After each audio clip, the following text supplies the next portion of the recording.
say it is one of the production line positions in the company, and it's not one that needs great experience or great qualifications, then what we will do is take the easiest option.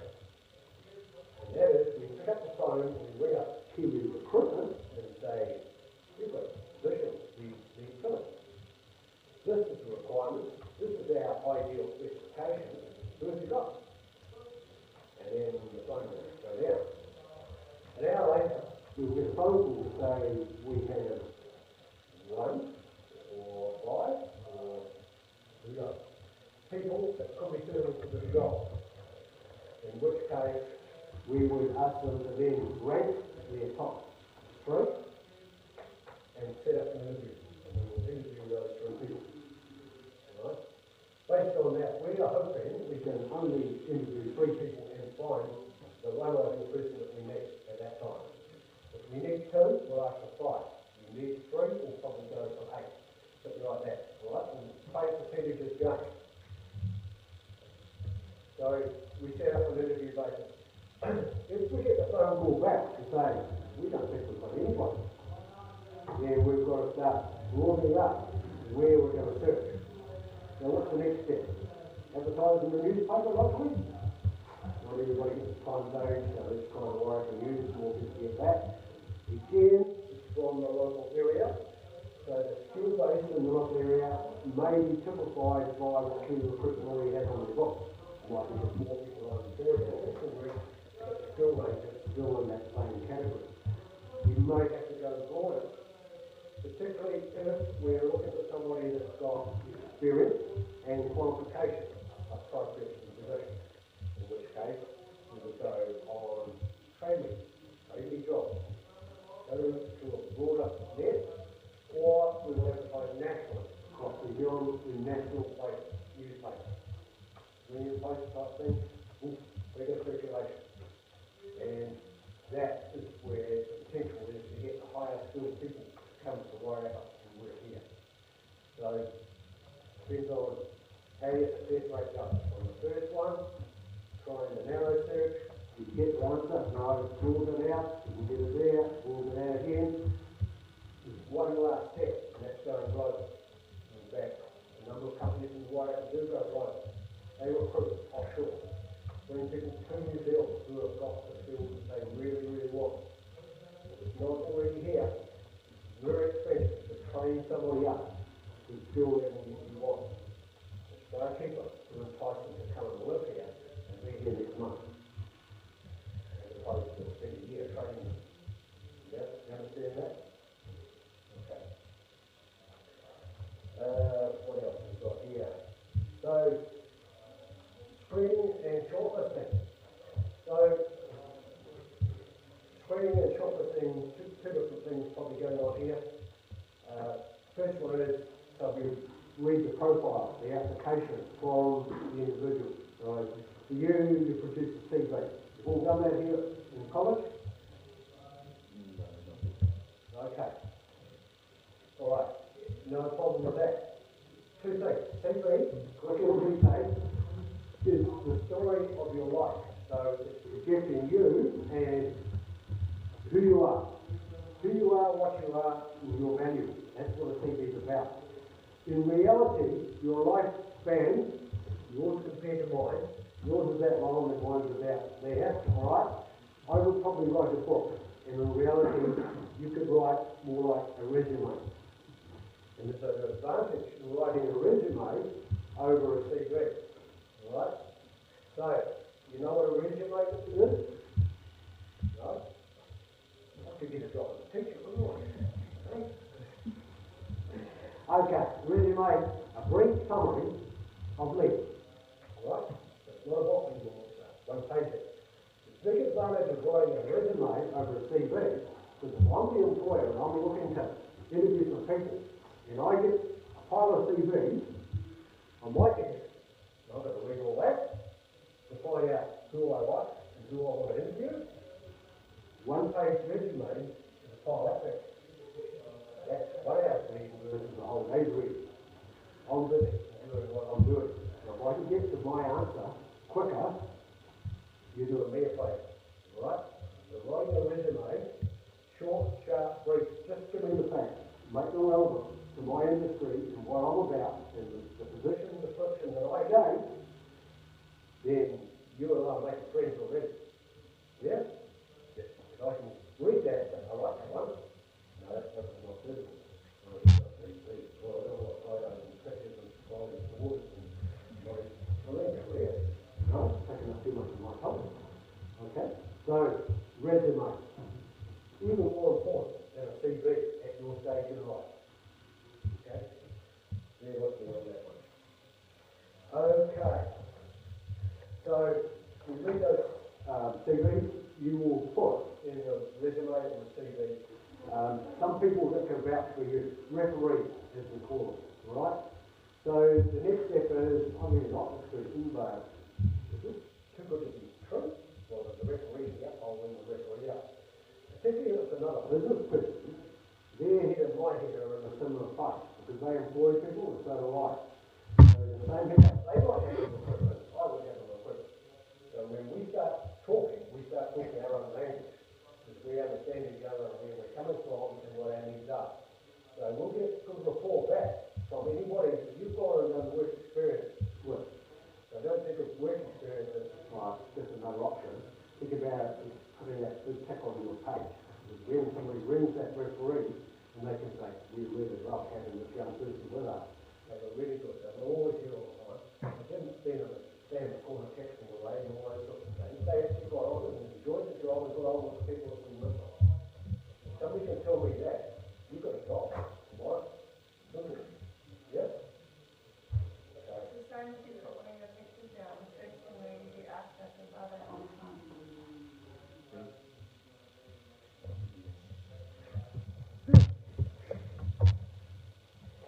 Right, so then we call 3 people in for interviews.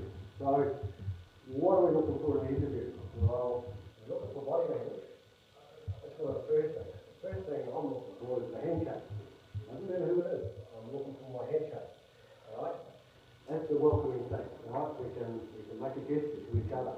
Alright? And then we'll sit down and we'll have a conversation. Not question and answer. You know, it's a conversation. And this is the way we tend to do it, all right?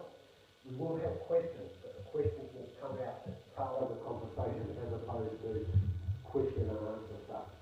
Because while the conversation's going on, I'm looking for the eye contact.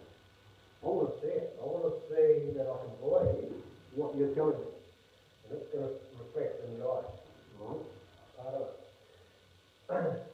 And the little things that come out of a conversation that we're part of a question, but become part of the conversation, become part of the learning process for me. But also the things that I can then respond back, and the conversation leads down an interesting path that captures more information about who you are and how interested you are in the job.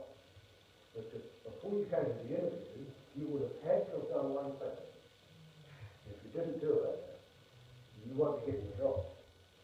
So what's that one thing you have to do before you came to the interview? Once you knew you had an interview at 2 o'clock tomorrow afternoon in my office in Kiwi Recruitment, in Kurupuni, that's where I went to the interview, and I tell you, this is the position and this is the company. Are you interested in having an interview? You say yes. What are you going to do before you get to that interview? Yes. Does it look up the company in the book? Yeah. Do your homework. Yeah. So who is this outfit that I'm going to work for? How big are they? How small are they? Where are they? Have they branches all over the world? Under your masters? Where are they? You know, what sort of track record? What products do they make? Get some interest going in what this place is about. That might tell you, well, that doesn't appeal to me at all. Maybe I don't think I want to go to this interview. Well, it might well confirm for you, yeah, that sounds interesting. I'd like to really give this a go. It might not be my job for life, because the reality is you won't have a job for life. Those days are gone. We all change our occupation and our places of employment on an ongoing basis. Some of the older people in our community, you can put me in that basket so you can feel good about it. some of them worked in government departments for many, many years, 40 years, in one place. Right, those days typically have gone. In my working life, and I haven't quite given up yet, I've had, according to a student in Currituck College, 10 career changes in my life. Since leaving Warwick College, a long time ago, 10 career changes in my life. You will have 20 or more in your lifetime. Right? And there's nothing wrong with that. Because each change will be a stepping stone to something better and to something better. If you're building skills, like having a supermarket trolley. Your first job, you've got an empty trolley. You learn on the job, and you add skills and talent and experience and knowledge into that basket in that trolley. Right? And then one day you think, I want to have something a little bit different. And I've noticed the job's been advertised as well. I think I'm going to have a go at that. So you don't go to that job long. You bring all that stuff with you. That's your trolley. Nobody else's. So that backs up who you already are and what you've got to offer. And once you get to the next job, what happens? You start adding some more stuff to that trolley. The more you have in the trolley, the more gravity you are in the job market. So that's how that part of it works. So, yeah, career changing, no problem. It will be quite changed. So there was the looking part of it, there's the speaking part of it. Our conversation, how does it go? Do I understand you? You know, the ability to speak the English language. Or we could try multiple languages if you would rather talk to the guest. We'll do that as well. But we've got to be able to communicate. And it's a two-way thing. So, question, answer. Do you understand my question? Am I getting an answer that I should expect from the person who's sitting across the table from me? If you don't know the answer to the question, it wasn't part of the homework that you found out about coming as something that maybe jargon, because every industry has its own little jargon where it talks about products and processes. They've got their own little pointy sort of words, I think. And you may not understand that at all. Simple answer is, I don't understand that. Right? So then you put it back on me to have to explain it in another way. When you do understand it, then you can respond to it. So, no problem in challenging that part of the conversation in that way. What else have we got down here? So, again, part of the process could well be that within the manufacturing and processing sectors of our economy and globally, there is one thing that has been coming in over the last 15 years, but is becoming more pronounced. That's a requirement to get the job. You have to be, no, that wasn't the answer that I'm looking for. It's a good answer, but it's not the one I'm looking for. Multiple deaths in New Zealand as a result of what? In an industry, not on the road. Safety, and what is the biggest factor involved in those deaths? People were not safe at work. Right?